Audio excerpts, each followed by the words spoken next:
Hi guys, I hope you are all keeping well. Today we are going to take a brief look at my largest ant colony. With a setup consisting of over 5 meters of tubing, 3 large foraging tanks and 2 towering ant farms, this setup has dwarfed anything I have ever kept before, and it belongs to the ravenous harvester ant, Messer Valentine.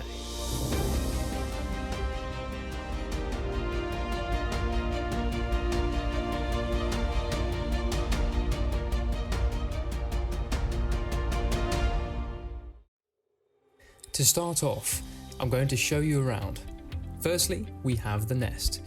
This consists of 2 giant vertical ant farms made of glass. Inside is a fantastic material called Dig Fix. It basically does what it says on the tin.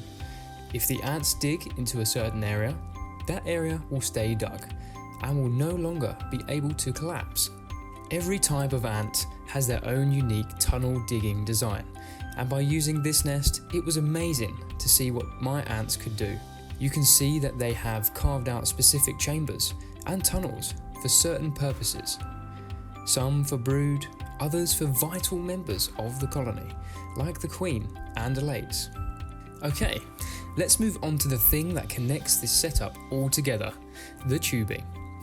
Inside the tubing, you'll see ants running back and forth.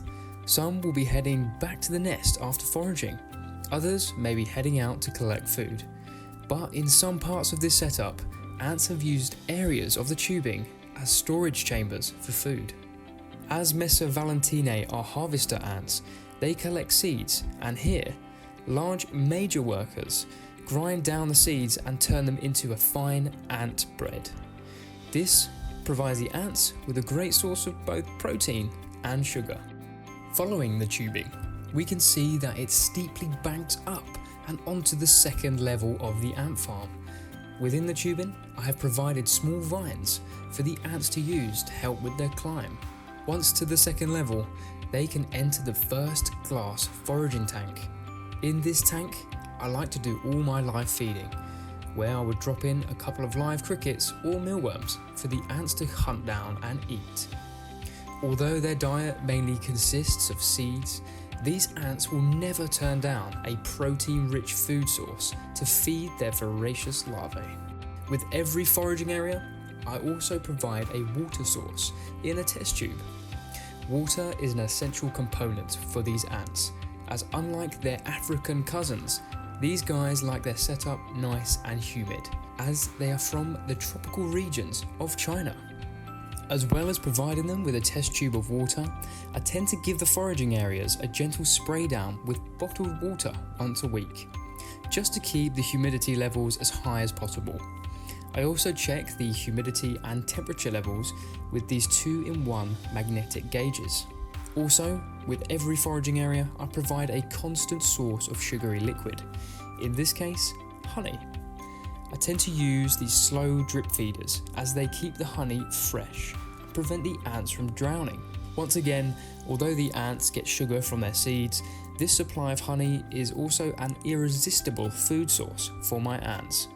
As we move away from the first foraging area, we head into one of the longest pieces of tubing in the setup, spanning over 1 meter long.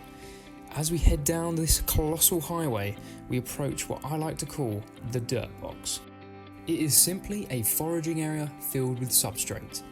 The first foraging area and this dirt box were the original 2 tanks that this colony were raised in, and as time went on, I added the additional nests and foraging area. Having recently added the new Dig Fix nests, this dirt box no longer serves the purpose of being the colony's main nest. But as they keep heading into it, I haven't seen the need to clean it up. If you guys think that I should do a video on opening up this hidden box, let me know in the comments section below. Perhaps we could turn it into another epic foraging area for my ants. Anyway, moving on from the dirt box, we head back to the first level of the ant farm, down another steep bank of tubing. Here we have the last tank in the setup.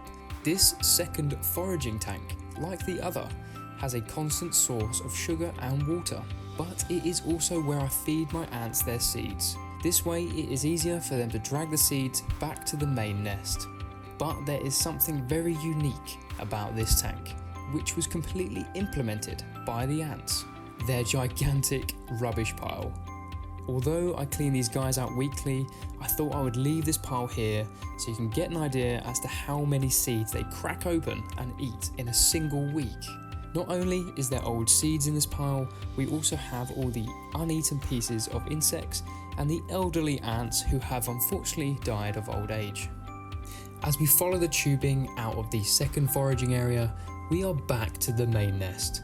And that, guys, is my giant ant farm. I hope you enjoyed the video and found it interesting. And as always, I will see you in the next one.